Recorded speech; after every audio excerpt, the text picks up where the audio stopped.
Good morning and welcome to Morning Movie News, where I had to work super hard today to scrape together an episode. Nothing is happening. And I think part of the reason is that Hollywood is currently distracted right now by South by Southwest, a festival which I think has really come into its own and filled a need for Hollywood that I don't think Hollywood even knew it had, and is also in the process made itself a very unique film festival. So that's actually the first story we're going to discuss today, along with some of the films that really were able to use South by Southwest quite successfully as a springboard over the weekend. And that's to generate really positive word of mouth, at least from the media that's there. And you have all the media in one place. You're able to wine and dine them and do these really cool exhibits, right? Throw a bunch of celebrities at them. And it worked particularly well for the following films that we're going to discuss. Now, the first was A Quiet Place. This this screened at South by Southwest early in the festival and got amazing word of mouth. The reviews for this thing couldn't be better. Suddenly, Paramount's faith in this, they bought a pre-game spot during the Super Bowl this year, and everyone was like, for A Quiet Place, starts to make sense. So that's very exciting. To me, I think that's the biggest winner out of the festival, because that's just, I think it really worked to put A Quiet Place on the map, at least I think for people who really pay attention to entertainment news. That was exciting. And I'm very happy for John Krasinski, by the way. I think it's difficult for couples that work in the same business when there's a discrepancy in their success. So I think that John Krasinski really needed this to put him a little bit, to keep him in league, let's say, with his wife, Emily Blunt, who, by the way, also stars. So that's a nice little gift from him to her as well. Now, also Blockers. I was impressed. I've actually been looking forward to Blockers because I like Ike Barinholtz so much. And I thought the trailers were, I laughed more than I should. It was a little embarrassing, but you're like, that's actually pretty funny. But what I think is very interesting about Blockers is how much support it got out of the festival this weekend from the fact that it has a female director, the screenwriter for the Pitch Perfect movies. And people, again, the media, just like protecting Ava DuVernay with A Wrinkle in Time, when that movie came out this past weekend, I see a lot of people starting to push Blockers purely because it has a female director. I think that's a double-edged sword. We'll see how it does, but I'm sure Universal is just happy to see any attention paid to that movie. And that also got good reviews out of South by Southwest. Then Westworld made a nice splash, not only with a Walking Dead style experience, which I thought was very clever. They should bring that to Comic-Con this year. Something where you can go to Westworld yourself. But they also had a panel, and they trotted out uber anti-AI advocate Elon Musk, who, by the way, does a very good job with self-promotion. One of the best business people I've ever seen, maybe second only to Steve Jobs when it comes to getting his own name out there. And that was very smart. The Terminator people should be like, let's do that as well. And, if Terminator 6 is casting, so, they're moving along. But, Elon Musk, maybe that's why he's so anti-AI. He's like, I actually have meh feelings about it, but if someone, people need someone to come talk at all these artificial intelligence events, and that's going to be this guy. So I think he's very smart at self-promotion. And then Ready Player One screened last night, had technical difficulties, which actually the benefit there was double the headlines for the movie, and that got a very strong response. Although that one I'd put a little bit of an asterisk next to, because talk about a target demo. You have a lot of cinephiles going to South by Southwest, and I think the references in Ready Player One, to me, seem perhaps a little too meta. There's just so many of them that the typical moviegoer is like, I just can't keep up, and I don't even know what this is, XYZ is a reference to. So I'm curious to see how that plays with general audiences. But the reason, now you might be thinking to yourself, hey Grace, none of these movies seem like festival movies. Well, that's because South by Southwest has made itself into a very different type of film festival. They've created this little pocket where spring movies can have a chance to promote themselves. And sometimes clever blockbusters for the summer. For instance, Atomic Blonde last year screened at South by Southwest. A little early. It ended up not helping Atomic Blonde too much, perhaps because it was too far out, the film's actual release. But I think that South by Southwest, is getting really big stars and really big movies for things that are basically March and April premieres. And that's very clever. I mean, again, this is a launching pad for those type of movies, smart popular entertainment, just the way that the Toronto International Film Festival and other fall festivals are a launching pad for awards contenders. So I think South by Southwest is very smart. I think Hollywood is very smart to take advantage of this opportunity. And I wouldn't be surprised if perhaps some other festivals start to emerge to try and compete and also offer this to Hollywood. I think it's a great idea. I think it's very clever, but just also take anything that comes out of these kind of festivals with a little bit of a grain of salt, because everybody's whipped into a frenzy. It's like a party. It's like going away to camp, and so I think there's a little bit of a lemming mentality there, just a tiny one. But I'm very excited, I think, for all these movies, and I hope the Ready Player One is true. I believe A Quiet Place, and I think it's interesting right now. We're also talking about being in a space where female directors, if your movie has a female director, the media is really going to look out for you. And that will eventually spark a backlash. So female directors should be very careful with that. Now, the second story of the day is that Dwayne Johnson, king of social media, well, actually, he and Kevin Hart always vie for #1. But he today gave another example of why this guy just isn't going to go away anytime soon, and that's because he worked hard for his money. So he announced via social media today, both on Twitter and on Weibo, because Twitter is blocked in China. And I've put a link down below, by the way, to the Twitter announcement, because you have to see this video. But anyway, he announced that the movie will be releasing simultaneously in China as it does in the United States on April 13th.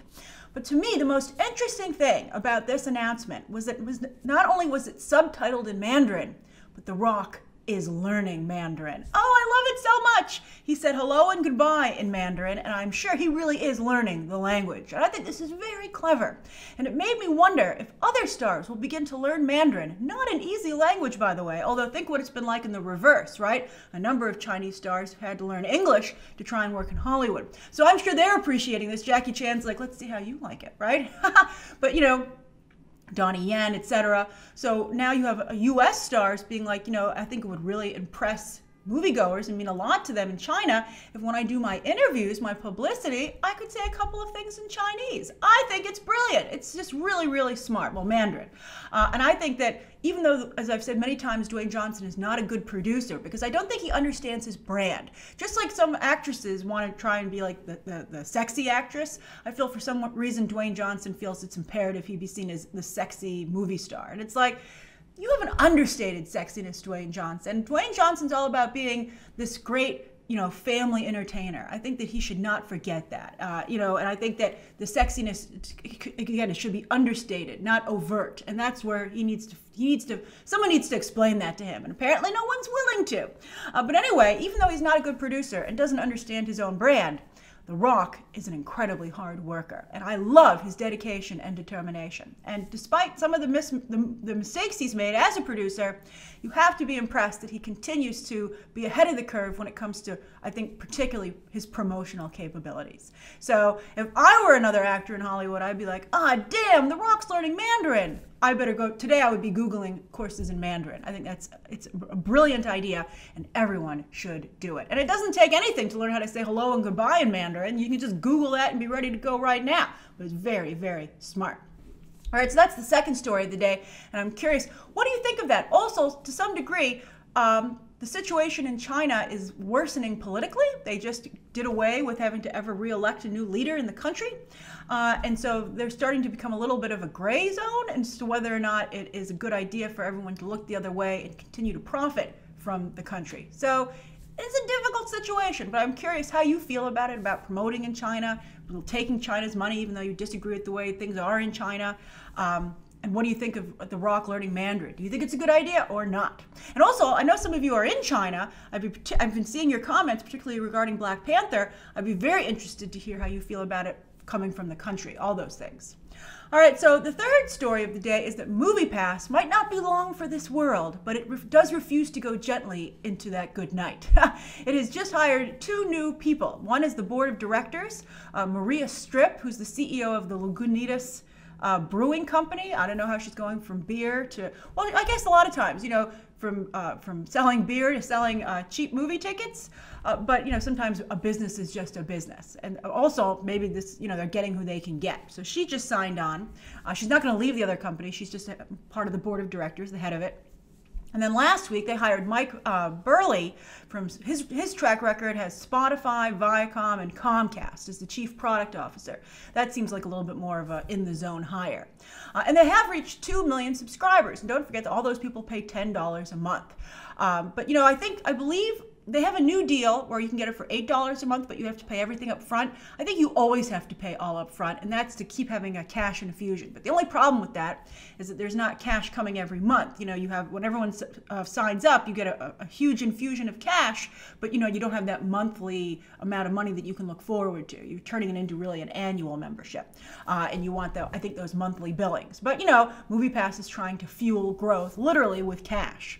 I don't know how much longer they can keep this up, but I think clearly lowering the price even more to $8 a month. They say this is a limited time offer for new subscribers only. So if you're interested, maybe today's the day you sign up. But clearly they just need more cash. They need it because they're not getting part of ticket sales and from the studios, and they're not getting any part of concessions from the theaters. And the theaters and the studios have been fighting back. We've discussed this. MoviePass is fighting them, and the other companies are resisting. But even with all this drama, it was also announced over the weekend that the UK has a copycat has been launched. Interestingly, it's only premiering in London right now, but the two brothers who are running it, one is living in the United States, and the other, I believe, lives in Madrid. So it's funny that the company isn't from people who are from London. I think the brother in Madrid sometimes goes to London. But anyway, it's called CPass. It looks just like MoviePass, and they say it's not copyright infringement because MoviePass borrowed the colors from Netflix, and you can't copyright the color red, apparently. Well, you can't. I would think at a certain point, you could say you're doing intentional brand confusion. But anyway, it's called CPass, and their goal is it's even loftier, but I think maybe even more realistic. And that's that it's going to eventually, they want to be the Netflix for all live events. That you pay £10 a month, not only to see a movie a day, but eventually it would be to see any live event a day.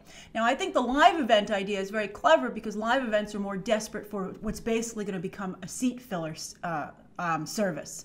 So they'll get venues to sign up for this to say, you don't want to have an empty house, right? And that's going to really just keep people from buying full price tickets going forward because they're like, nobody's coming to this event or at least to this venue. And so it's almost like the TKTS booth here in New York City that sells day of tickets to Broadway shows at a substantial discount. So CPass, again, you can only buy day of, and you have to be close to the location. So again, you're being a seat filler for these venues. And so I think that would work better than for movie theaters, where a movie theater is like, well, if there aren't that many people in the theater, that doesn't really affect the movie-going experience. But for a comedy show or a play, you want there to be a lot of people there, or it's weird and awkward. Maybe because there are live performers on stage. Maybe that's the difference. Whereas in a movie theater, it's just a giant screen. So if it's just a couple of people, it's not weird. And also, I guess because there are so many showings a day, so you're like, oh, everyone's just going to come later or something like that, right? Or this is playing across the country, so you don't feel so much like you're you're the only one who wants to see this, right? But for a show a night and only limited shows, then you start to feel like maybe I made a mistake coming to this if nobody's there. So I think that live venues again would be much more open to this than movie theaters are. So I'm curious, what do you think of this? If you're a MoviePass, if you are a subscriber, what are some of the pros and cons? For those of you in London, I know there are a lot of UK viewers, do you think you might sign up for CPass? And what do you think of the difference between using it for going to a movie or for live events? Do you see a difference there as well? All right, so those are the three stories of the day, and the viewer question comes from Adam Feely. And Adam says, hey Grace, been squeaking for a while. All right, I heard you today. This is literally, actually, honestly, the first time I've seen your question. But Adam says, you always talk about having a good box office track record and being able to bring in an audience, and how some actors, such as your favorite, Jessica Chastain, British spelling of, oh yes, fan in the UK. So Adam, we got to know how you feel about CPass. But anyway, Adam says, Jessica Chastain has a bad box office track record. How can an actor build up a good box office track record and maintain it, like Leonardo DiCaprio and Denzel Washington? And how can you avoid becoming box office poison? Love your stuff and keep up the good work, from a fan in the UK. Ah, little UK flag. All right, so first off, a number of people, I saw a couple of responses to this question. Some people said, stay out of politics. I think that's definitely part of the equation. do not, because you're going to tick off somebody. So you have to decide, are you an entertainer or are you a crusader? I think it's very hard to be both. I mean, some people are both, but rarely at the level of a top movie star like Leonardo DiCaprio or Denzel Washington. Leonardo DiCaprio, by the way, is very active when it comes to the environment, but that's as far as he steps into that political arena. Now, we're going to use DiCaprio as our example. Now, speaking of DiCaprio, earlier in his career, he did have some flops. For instance, Body of Lies did not do well at the box office, although that's actually a pretty darn good film. And then also J. Edgar didn't do very well. That was a Clint Eastwood movie, although DiCaprio was still really trying to win that Oscar, so he wasn't so concerned about making money with that film in particular. But for the most part, yes, DiCaprio is a genuine movie star who sells tickets. And I think the trick to maintaining that is twofold. First, you have to really focus on your behind-the-camera talent. You need to get a really good, high-caliber director that audiences respect. For instance, he mostly works with Scorsese, and then he's about to make his second film with Tarantino, and I think that's very important. Even Alejandro Inarritu for The Revenant, that guy was coming off of some very successful films as well. So DiCaprio, he's not taking risks on directors. He's getting directors that are his equal, just behind the camera in terms of star power. And also, you want to have really good co-stars. For instance, this Tarantino movie that's coming together, Once Upon a Time in Hollywood, not only does it star Leonardo DiCaprio, but it also stars Brad Pitt and Margot Robbie. Wolf of Wall Street, that was Robbie's breakout role. Actually, they're reuniting, come to think of it. That's interesting. But it had Jonah Hill in a very cool turn with fake teeth. Who didn't love that? And then also the concept. Basically, actors, when they're deciding what films to star in, and of course they have to get to this point in their careers where they're able to make this type of decision, and that's why, again, DiCaprio's career in the beginning was a little shaky, but once you have any heat on you, you can start to demand that packages are put together in this way. For instance, Jennifer Lawrence in Red Sparrow. I know that she went with Francis Lawrence because he was her Hunger Games director, but she never should have agreed to Joel Edgerton co-starring. He's just not big enough to make this as an exciting package, right? So that's the thing. You have to think, what's the pitch of this movie to audiences? And don't be such an egomaniac that you say, well, it's because I'm in it. That's not enough. You need to say, the director is so amazing. My co-stars are amazing. Look how much money we spent on this. Look at the high concept. This is going to be an exciting time at the theater. That's the thing. A must-see, but also a must-see in theaters. And I think DiCaprio, for instance, is very good at coming up with that hook. What's the hook for the movie that makes people go, I can't miss this? And he's very good at that. And I think a good example of someone who stopped doing that is Tom Hanks. I think Tom Hanks stopped taking that approach to the movies that he appears in, and that's why I think his career isn't doing as well these days. So I think that's the key. And I think as for Jessica Chastain, to be fair, I don't think that she's in a position where she can make those decisions just yet. I think that she doesn't have enough of a box office track record or no evidence of any poll any time in her career. I know some of you will say Zero Dark 30, but that film underperformed, especially coming off of The Hurt Locker, and it did not do well with awards season. So I think Zero Dark 30 is actually a loss on the resumes of not only Jessica Chastain, but also Kathryn Bigelow. You can see that Kathryn Bigelow struggled after that movie as well. Basically, if a movie's a hit, if you're wondering if a movie is a hit, exciting things should happen for the talent involved after said movie. But if you have a movie like Zero Dark 30 and everyone who's involved in it doesn't go on to do anything of note, well, then that movie did not do well. So because Hollywood is not going to let that opportunity go to waste. The people involved's talent representation isn't going to let that go to waste in front of them behind the camera. It has to be a situation where they're like, I can't get you any work off of this movie. So Jessica Chastain, again, to be fair, I think does not have the pull, obviously, that someone like Leonardo DiCaprio has to put projects together. Even Margot Robbie is starting to develop this. She's not quite there. I, Tonya did not, but I, Tonya, again, is a little like J. Edgar. The point of I, Tonya was to get her an Oscar nomination, and it succeeded, and so that's very smart. So we'll see if Margot Robbie is smart enough going forward. And she is in this Tarantino movie to come up, to make sure she has those big projects that she's involved in. So that's how you should craft your career. I think you should really think of it from the perspective of an audience member, if they should be excited to see your movie and just excited about the trajectory of your career in general. I think it's not a winning solution to look at it from, what do I find personally fulfilling as an artist? That's a horrible way to go about building a career. I know some of you will find that offensive, but if that's why you should go work in the theater if you're that kind of an actor. If you want to work in the movie business, I think at the very least you have to think in both ways. It's the old one for them, one for me routine, where you make one movie for audiences and one movie for you. And you alternate so that you keep those box office numbers up. All right, so I hope that answers your question, Adam. Sheds a little perspective on how actors should be thinking. I also think behind the camera talent and constructing their careers. Thank you, everybody, for tuning in today. Please write down below, I think, today's top 3 stories, Adam's viewer question, anything you'd like to see covered tomorrow, and of course, any questions that you might have. Thanks for watching. Bye.